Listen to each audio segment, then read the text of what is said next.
Hi friends, आज आपण स्वामी विवेकानंद या शैक्षणिक तत्ववेत्ता व विचारवंताबद्दल माहिती मिळवणार आहोत किंवा त्यांचा अभ्यास करणार आहोत. त्यांचा कालखंड होता 1862 ते 1902. त्यांचं जीवन हे श्री विवेकानंद यांचे जे जीवन परिचय आहे, त्यांचं मूळ नाव होतं नरेंद्र दत्ता आणि नरेंद्र हा अत्यंत बुद्धिमान विद्यार्थी होता. तत्वज्ञान या विषयाचा गाढा व्यासंगी होता. परंतु ईश्वर आहे की नाही या संशयात्मक मनस्थितीमध्ये असतानाच त्यांची भेट श्री रामकृष्ण परमहंस यांच्याशी झाली आणि रामकृष्ण परमहंसांनी त्यांना आत्मसाक्षात्कार घडून मनातील सर्व जोही संशय होता, विकल्प होते, ते सर्व दूर केले व आध्यात्मिक सामर्थ्य त्यांना प्रदान केले. त्यानंतर संन्यास घेऊन त्यांनी विवेकानंद हे नाम धारण केले आणि वैदिक धर्माचे पुनरुज्जीवन व प्रसार करण्यासाठी आपले सारे जीवन व्यतीत केले. आणि 1893 साली शिकागो येथील जी धर्म परिषद भरलेली होती तिथे हिंदू धर्माचे प्रतिनिधित्व त्यांनी केलेले होते. आपल्या अलौकिक व्यक्तिमत्वाने व वक्तृत्वाने सगळ्यांना प्रभावित करून हिंदू धर्मातील महान व शाश्वत तत्वांची महती त्यांनी पटवून दिली होती आणि जगाला भारतीय तत्वज्ञानाचा परिचय करून देण्याचे श्रेय श्री स्वामी विवेकानंदांनाच जाते. त्यानंतरही भारतातही सर्वत्र प्रवास केला त्यांनी. धर्माच्या नावाखाली अंधश्रद्धा व रूढी यांच्या आहारी न जाता खरा आध्यात्मिक विकास म्हणजे काय, त्यानंतर संपूर्ण जीवनाचा विकास कसा करून घ्यावा याचे मार्गदर्शन त्यांनी केले होते. आणि श्री रामकृष्ण आश्रम या नावाची जी संस्था आहे त्यांनी स्थापन केली होती. तिच्याद्वारे देखील त्यांनी हेच कार्य आजपर्यंतही चालू आहे. त्यांचे शैक्षणिक तत्वज्ञान बघूया की प्रत्येक शिक्षण शास्त्रज्ञाचे शिक्षण विषयक विचार हे त्याच्या जीवनविषयक तत्वज्ञानावर कसे आधारलेले असतात हे आपण आतापर्यंत ज्या शिक्षणशास्त्राच्या शैक्षणिक तत्वांचा परिचय करून घेतला त्यांच्या संदर्भात पाहिलेच आहेत. आणि विवेकानंदांच्या बाबतीत हेच तत्व लागू पडते. आणि विवेकानंद हे भारतीय संस्कृतीचे व वेदांत तत्वज्ञानाचे आधुनिक युगातील महान भाष्यकार होते. आणि वैदिक तत्वज्ञानाची माहिती आपल्याला असल्यामुळे व मागील जे प्राचीन शिक्षणाचा विचार करताना त्यातील मूल तत्वांचे जे स्पष्टीकरण केलेले आहे ते पुन्हा त्याची पुनरुक्ती होते. प्रत्येक तत्ववेत्याने जवळपास अशीच तत्व सांगितलेली आहे, परंतु प्रत्येक तत्ववेत्याच्या विचारांमध्ये थोडा थोडा हा भेद आहे. नंतर त्यांच्या मते धर्म व शिक्षण म्हणजे काय. आता विवेकानंदांच्या मते धर्म व शिक्षण यात काहीच फरक नाही. दोघांची उद्दिष्टे एकच आहेत. धर्माची व्याख्या करताना ते म्हणतात की धर्म म्हणजे माणसातील दैवी शक्तींचा आविष्कार आणि शिक्षण म्हणजे माणसातील पूर्णत्वाचा आविष्कार. आणि दैवी शक्ती व पूर्णत्व या गोष्टी वेगळ्या नाहीये. तर अंतःकरणातील आध्यात्मिक शक्ती जागृत झाल्याशिवाय व्यक्तीला पूर्णत्व प्राप्त होत नाही व व्यक्तीमध्ये सुप्त स्वरूपात असलेल्या पूर्णत्वाचा विकास केल्याशिवाय त्याच्यातील दैवी अंश प्रकट होऊ शकतच नाही. धर्म हा शिक्षणाचा गाभा आहे असे ते म्हणतात. तर परंतु विवेकानंदांची धर्माची कल्पना फार व्यापक होती. मग त्याच्यामध्ये रूढी, अंधश्रद्धा, अज्ञान, प्रत्यक्ष जीवनाकडे पाठ फिरवणे इत्यादी गोष्टी त्यांना मान्य नव्हत्या. आता आध्यात्मिक शक्तींचा विकास, माणुसकी, दीनदुबळे व गरीब यांची सेवा हाच खरा धर्म असे ते मानत असत. आणि भक्तिमार्गी संतांप्रमाणेच त्यांची धर्माविषयीची भूमिका होती. तर त्यांच्या मते ज्ञानप्राप्ती म्हणजे आत्मानुभूती. दैवी शक्ती किंवा पूर्णत्व यांची बीजे माणसाच्या ठिकाणी सुप्त रूपाने वसत असतात. तसेच ज्ञानही मनातच असते, बाहेरून येत नाही. आणि आपले मन किंवा आपला आत्मा हे अनंत ज्ञानाचे भांडार आहे. ज्ञानाची खाण ही आहे. आणि ज्ञानप्राप्ती म्हणजे स्वतःजवळच असलेल्या या ज्ञानाची ओळख होणे, जाणीव होणे, त्याचा अनुभव येणे, हीच आत्मानुभूती, हेच आत्मज्ञान किंवा हाच आत्मसाक्षात्कार असे ज्ञान प्राप्त होणे म्हणजेच पूर्णत्वाची प्राप्ती होणे. दैवी शक्तीचा आविष्कार होणे, शिकणे याचा अर्थ अज्ञानाचे पटल दूर करणे. त्यांनी बऱ्याच इंग्लिश व्याख्याही केलेल्या आहे. Religion is the manifestation of divinity already present in man. Then education is the manifestation of the perfection in man. Then religion is the innermost core of education.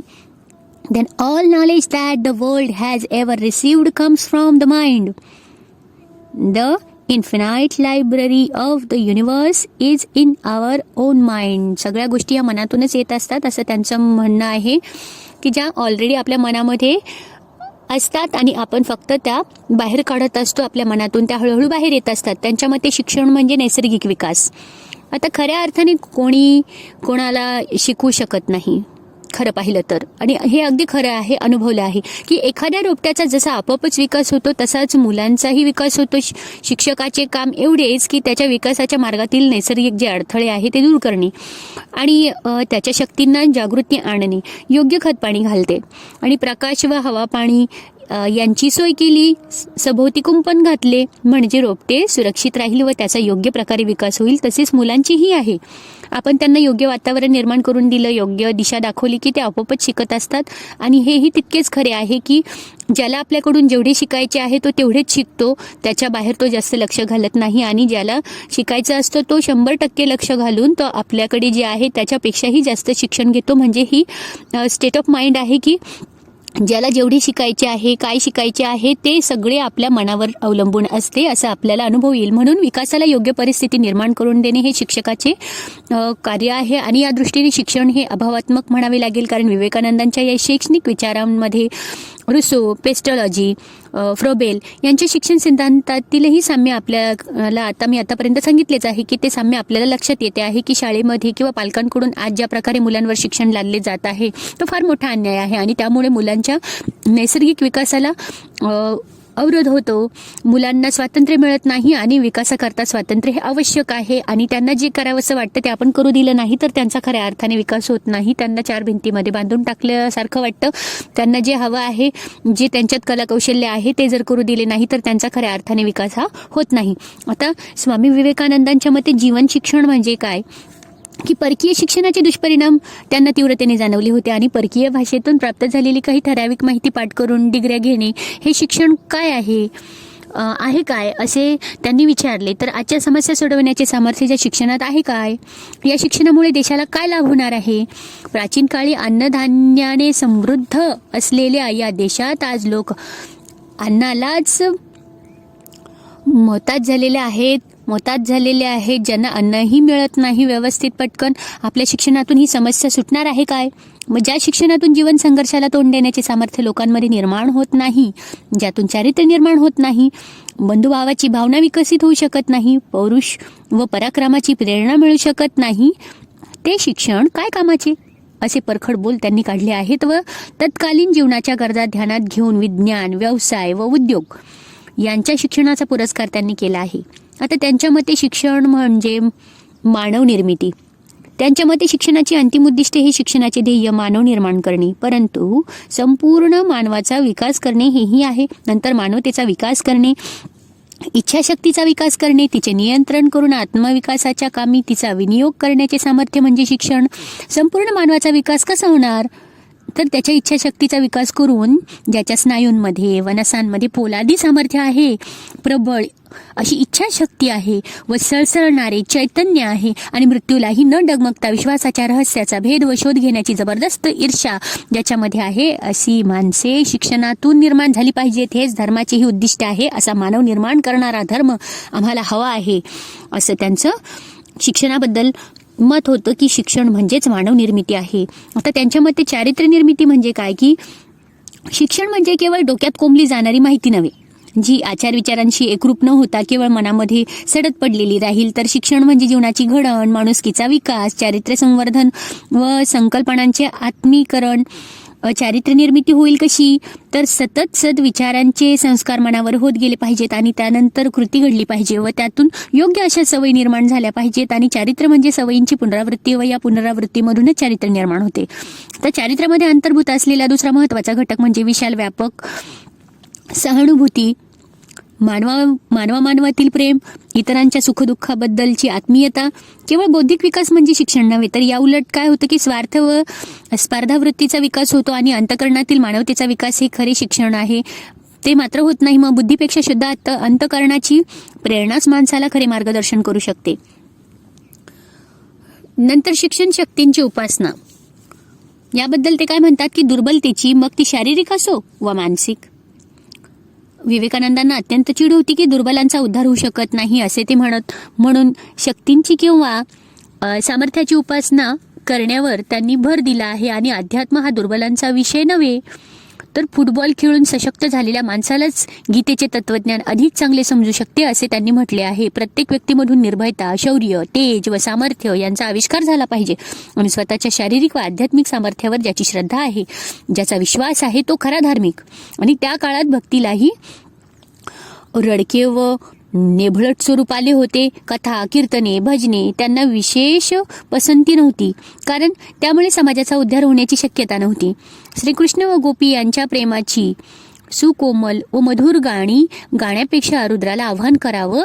डमरूच्या निनादाने वातावरण उत्साहाने व स्फूर्तीने भरून जाऊ द्या, असे ते म्हणत असत. आता शिक्षण योजना म्हणजे त्याच्यामध्ये बघा ते काय म्हणतात की शिक्षण म्हणजे काय व शिक्षणाची उद्दिष्टे कोणती याचा विचार केल्यानंतर आता आपण शिक्षण योजनेकडे बघूया की त्यांची गुरुकुल पद्धती होती अगोदर, की प्राचीन काळी अस्तित्वात असलेली गुरुकुल पद्धती किंवा आश्रम पद्धती विवेकानंदांना विशेष पसंत होती, कारण तत्कालीन ऋषीमुनींनी हे श्रेष्ठ तपस्वी असत, नंतर निस्पृह व त्यागमय जीवनाचा आदर्श असत आणि अशा या आदर्शाच्या सदोदित सहवासामध्ये व त्यांच्या मार्गदर्शनाखाली शिष्यांना जे शिक्षण मिळे, त्यांच्या जीवनावर जे संस्कार होत, त्यांची तुलनाच होऊ शकत नाही. कारण आता आपण फुल टाईम आपल्या टीचरांबरोबर राहू शकत नाही किंवा त्यांनाही ते संसारात व्यस्त असल्यामुळे आपणही त्यांचा वेळ घेऊ शकत नाही व त्यांनाही इतका वेळ देता येत नाही की जेणेकरून पूर्वीच्या काळी जे गुरुकुल पद्धतीमध्ये पूर्णपणे वेळ मिळत होता तसा आत्ताच्या काळात आपण देऊ शकत नाही. परंतु आत्ताच्या काळामध्ये भरपूर व्यवस्था आलेल्या आहेत.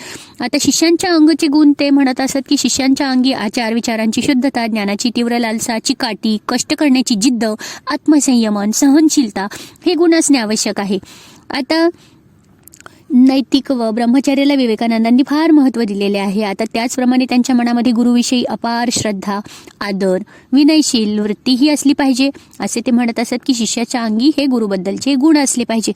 नंतर गुरुच्या अंगचे गुण कोणते असावेत की शिष्याप्रमाणेच गुरुच्याही अंगी काही गुण आवश्यक आहेत. गुरु हा केवळ पंडित किंवा शब्दज्ञानी नसावा, तर ज्ञानाचे, ग्रंथाचे खरे रहस्य त्याला कळले असले पाहिजे आणि अनुभूती आली असली पाहिजे. आणि गुरु हा आदर्श, चारित्र्य संपन्न व शुद्धाचरणी असावा, तरच त्याच्या शब्दांमध्ये सामर्थ्य निर्माण होते आणि विद्यार्थ्यांना केवळ माहिती देणे व त्याच्या मानसिक शक्तींना चालना देणे एवढेच गुरुचे कार्य नव्हे, तर शिष्यांच्या संस्कार करून घेणे, त्यांच्यावर संस्कार करणे, त्याला घडविणे हे अधिक महत्त्वाचे आहे. आणि तसेच शिक्षक हा निस्वार्थी असला पाहिजे. नंतर शिष्याबद्दलचे प्रेम व ज्ञानदानाची आवड हेच दोन हेतू त्याच्या अध्यापन कार्याच्या मुळाशी असले पाहिजे. आणि शिष्याचा स्वभाव, त्याची पात्रता व त्याची गरज लक्षात घेऊन त्याच्या विकासासाठी आपले सर्व सामर्थ्य पणाला लावणे हे शिक्षकाचे कर्तव्य आहे, असे स्वामी विवेकानंदांच्या मते हे गुरुमध्ये अशा प्रकारचे गुण असले पाहिजे. आता अध्ययन अध्यापन पद्धती त्यांच्या मते काय होती की अध्ययन म्हणजे केवळ माहिती गोळा करणे नव्हे, तर चित्ताची एकाग्रता प्राप्त करणे. ज्ञानप्राप्तीचे साधन म्हणजे मनाची एकाग्रता. एकूण शिक्षणाचे सगळे रहस्य मनाच्या एकाग्रता शक्तीमध्ये सामावलेले आहे. ही एकाग्रता चिंतनशील वृत्तीतून विकसित होते. इंद्रिय निग्रही वृत्ती ही देखील एकाग्रता शक्तीच्या विकासाला आवश्यक असते आणि त्यातून माणसाच्या इच्छाशक्तींचा विकास होतो. आणि ज्याला मन एकाग्र करण्याची सवय लागली तो कोणतेही ज्ञान सहज प्राप्त करू शकतो. तसेच ज्ञानप्राप्तीला श्रद्धाही आवश्यक आहे. श्रद्धावान लभते ज्ञानम, ज्याची श्रद्धा असते त्यालाच ज्ञान मिळत असते. मनुष्य व इतर प्राणी जे यांच्यामध्ये जर कोणता फरक असेल तर या दोन गुणांच्या बाबतीत एकाग्रता व श्रद्धा या शक्ती मानवतेवर प्राण्यांमध्ये विकसित झालेल्या नसतात. आता मानवाने या शक्तींच्या जोरावरती आपला प्रचंड विकास करून घेतला आहे. म्हणून विवेकानंदांनी अध्ययन प्रक्रियेमध्ये या दोन पद्धतींना फार महत्त्व दिलेले आहे, अध्ययन आणि अध्यापन पद्धतींना.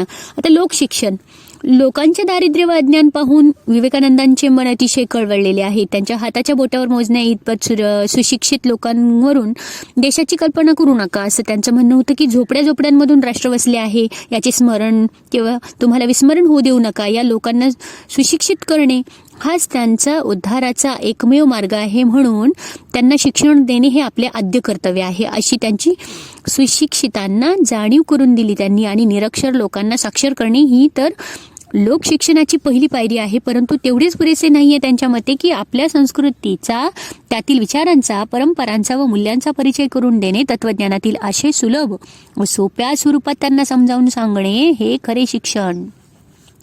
पण ही जबाबदारी आपण उचललीच पाहिजे. हे ज्ञान त्यांना मातृभाषेच्याच माध्यमातून पोचवावे लागेल. म्हणून साहित्य निर्मिती व शिक्षण या क्षेत्रात मातृभाषेचा उपयोग करण्याचा त्यांनी पुरस्कार केलेला आहे. परंतु त्याचबरोबर संस्कृतची उपेक्षा करणे गैर आहे.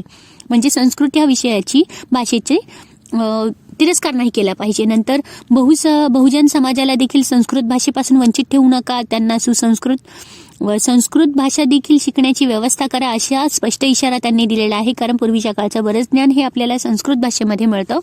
लोकांच्या शिक्षणासाठी खेड्यापाड्यातून केवळ शाळा उघडणे पुरेसे नाहीये. कारण सकाळपासून संध्याकाळपर्यंत उदरनिर्वाहासाठी राबत असलेल्या या लोकांना शाळेत जायला वेळच मिळत नाही आणि तो मिळाला पाहिजे ना.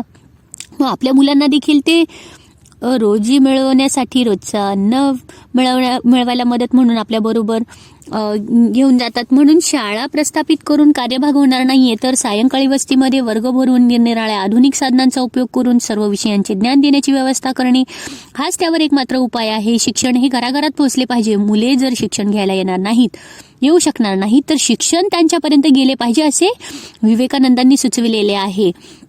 यावरून लोकशिक्षणाची देखील त्यांना किती तळमळ होती हे आपल्याला दिसून येते. म्हणजे त्यावेळेसच त्यांचे किती उच्च विचार होते.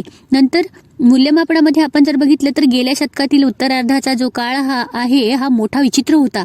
एका टोकाला सनातनी परंपरावादी कर्मकांडाला चिटकून बसलेली व आधुनिक विज्ञान या जीवन याकडे पाठ फिरून बसलेली धर्मनिष्ठ लोकांची पिढी, तर दुसऱ्या टोकाला पाश्चात्य आचार विचारांच्या सर्वस्वी आहारी गेलेली, धर्म व संस्कृती या बाबतीत सर्वस्वी उदासीन बनलेली सुशिक्षितांची नवी पिढी. आणि स्वामी विवेकानंदांनी वैदिक धर्मातील मूलतत्वांचे स्पष्टीकरण करून धर्म म्हणजे अफूची गोळी असे मानणाऱ्या पाश्चात्य धर्मीयांच्या सुशिक्षित वर्गाच्या डोळ्यात झणझणीत अंजन घालून त्यांच्या मनातील धर्मासंबंधींचे जे गैरसमज ते दूर केले. आणि तसेच सनातनी लोकांनाही आधुनिक ज्ञानविज्ञानाचा अभ्यास करून आपले सामर्थ्य त्यांनी वृद्धिंगत करणे व जीवनाचा दर्जा उंचावणे कसे आवश्यक आहे हे पटवून दिले. अशा रीतीने प्राचीन आध्यात्मिक दृष्टी व आधुनिक वैज्ञानिक दृष्टी यांचा समन्वय साधून त्यांनी राष्ट्रीय तत्वज्ञानाची पार्श्वभूमी तयार केली व हे तत्वज्ञान लोकांच्या मनावर बिंबवण्यासाठी शिक्षणाची राष्ट्रीय दृष्टिकोनातून कशी पुनर्घटना करावी याचे त्यांनी मार्गदर्शन केलेले आहे आपल्याला. If the poor boy cannot come to education must go to him. जर गरीब मुले आपल्यापर्यंत येऊ शकत नाही तर शिक्षणापर्यंत येऊ शकत नाही तर शिक्षण त्याच्यापर्यंत गेले पाहिजे असे त्यांनी विचार मांडलेले आहेत.